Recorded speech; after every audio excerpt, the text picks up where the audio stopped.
Assalamualaikum warahmatullahi wabarakatuh. Halo, perkenalkan nama saya Lispi dengan nomor induk mahasiswa saya 10222019 dari kelas C1 Akuntansi. Di sini saya akan membahas tentang pemahaman di mata kuliah Pendidikan Agama Islam semester 3 dan di antaranya ada 5 yang akan dibahas. Yang pertama, urgensi mengenal Allah Subhanahu wa Ta'ala atau marifatullah. Yang kedua, cara menuju marifatullah. Yang ketiga, penghalang-penghalang mengenal Allah Subhanahu wa Ta'ala. Yang keempat, bukti keberadaan Allah Subhanahu wa Ta'ala. Dan yang kelima, mengesahkan Allah Subhanahu wa Ta'ala. Dari pembahasan yang pertama, di sini saya akan membahas tentang urgensi mengenal Allah Subhanahu wa Ta'ala. Allah Subhanahu wa Ta'ala menciptakan alam semesta dan segala isinya. Oleh karena itu, mengenal Allah merupakan hal yang sangat penting bagi setiap manusia. Dengan mengenal Allah, kita dapat memahami tujuan hidup kita di dunia ini dan bagaimana cara mencapai kebahagiaan di dunia dan di akhirat. Oke teman-teman, akan saya ulangi kembali ya. Ada 5 pembahasan materi, di antaranya yaitu urgensi mengenal Allah Subhanahu wa Ta'ala, 2. Cara menuju marifatullah, 3. Penghalang-penghalang mengenal Allah Subhanahu wa Ta'ala, 4. Bukti keberadaan Allah Subhanahu wa Ta'ala, 5. Mengesahkan Allah Subhanahu wa Ta'ala. Jadi, selamat menonton. Dalam urgensi mengenal Allah Subhanahu wa Ta'ala ada 3 dalil. Di antaranya 1. Dalil nakli atau nas yang tertulis dalam kitab, 2. Dalil akli, akal atau logika, 3. Dalil fitrah atau naluri. Urgensi mengenal Allah Subhanahu wa Ta'ala dari pengaruh di dalam jiwa. 1. Al-Huriyah atau kemerdekaan, 2. At-Tamuninah, ketenangan, 3. Al-Barokat atau keberkahan, 4. Al-Hayatut Thayyibah atau kehidupan yang baik, 5. Dukhulul Jannah atau dimasukkan ke dalam surga, dan yang terakhir adalah Maddatillah atau keriduan Allah Subhanahu wa Ta'ala. Dan selanjutnya ada materi kedua yaitu cara menuju marifatullah. Cara menuju marifatullah atau jalan menuju pengenalan Allah Subhanahu wa Ta'ala ada 3 macam ayat-ayat Allah Subhanahu wa Ta'ala, yaitu diantaranya yang pertama ayat qauliyah, yang kedua ayat kauniyah, dan yang ketiga ada mukjizat. Nah, dalam Islam, marifat adalah ilmu tasawuf untuk memahami lebih dekat tentang Tuhannya. Marifat terhadap zat Allah adalah mengetahui bahwa sesungguhnya Allah adalah wujud esa. Dan Al-Ghazali memberikan kesimpulan bahwa marifat adalah mengetahui akan rahasia-rahasia Allah dan mengetahui peraturan-peraturan Allah tentang segala yang ada. Dan cara menuju marifatullah dalam metode Islam ada 3 hal. Di antaranya yang pertama adalah dengan nakil dan akal, yang kedua tasdik, yang ketiga menghasilkan iman.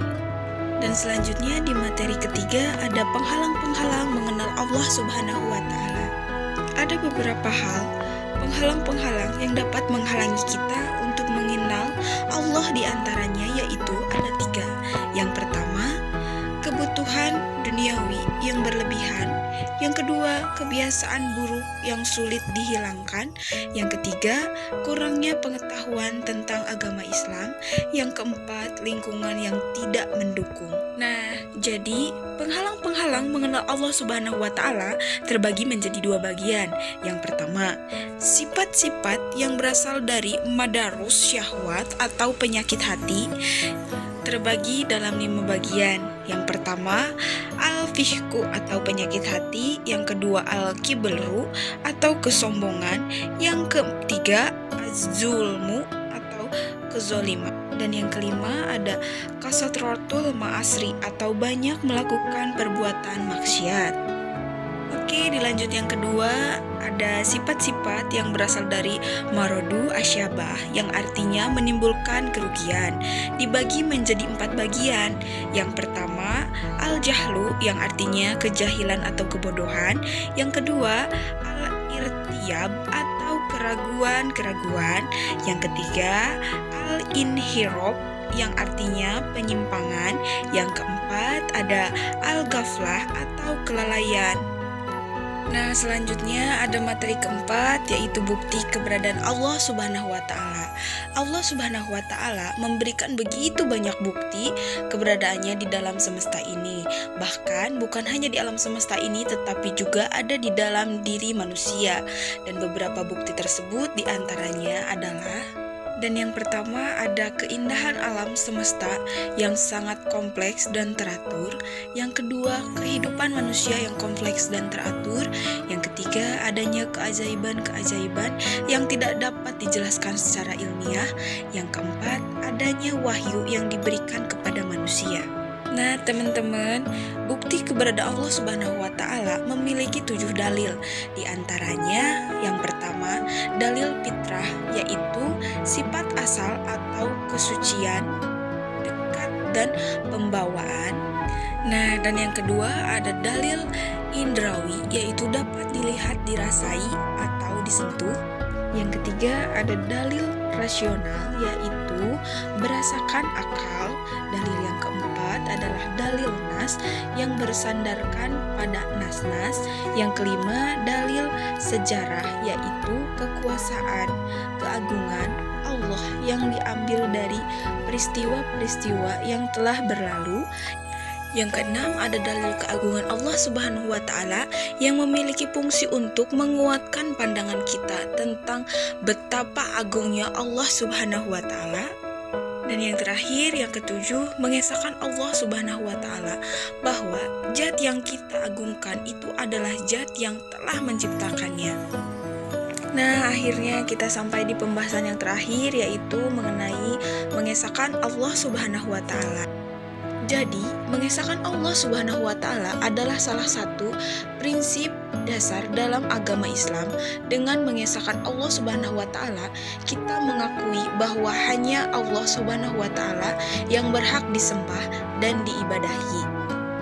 Nah, dari sini juga kita harus menjauhi segala macam bentuk syirik dan memperkuat lagi iman kita kepada Allah Subhanahu wa Ta'ala. Mengesahkan Allah Subhanahu wa Ta'ala, tauhid berasal dari kata kerja wahada yawahidu, tauhidan. Jadi tauhidullah artinya mengesahkan Allah Subhanahu wa Ta'ala. Mentauhidkan Allah secara umum berarti mengesahkan Allah dalam zat, mentauhidkannya sebagai satu-satunya zat. Nah, jadi ada 3 pembahasan nih teman-teman, saya akan jelaskan ya. Yang pertama, rububiyatullah atau A, qalion, yang memiliki arti keesaan Allah sebagai pencipta. Yang B, rozigon atau keesaan Allah sebagai pemberi rezeki. Yang C, malikan atau keesaan Allah sebagai pemilik alam semesta. Dan pembahasan yang kedua yaitu mulkiyatullah. Yang A, walian atau pelindung dan pemimpin. B, hakiman atau pembuat hukum.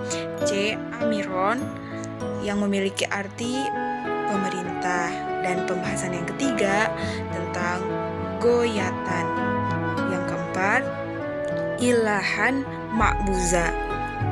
Nah, dari 5 pembahasan tersebut, kesimpulannya yaitu pengetahuan tentang Allah Subhanahu wa Ta'ala memiliki peran yang sangat penting dalam kehidupan manusia.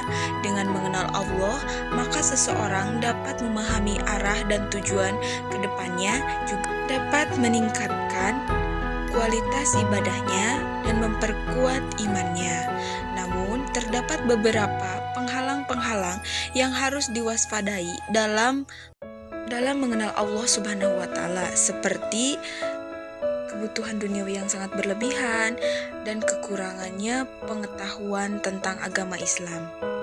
Bukti keberadaan Allah Subhanahu wa Ta'ala dapat dilihat dari kompleksitas dalam semesta dan kehidupan manusia, serta adanya wahyu yang diberikan kepada manusia.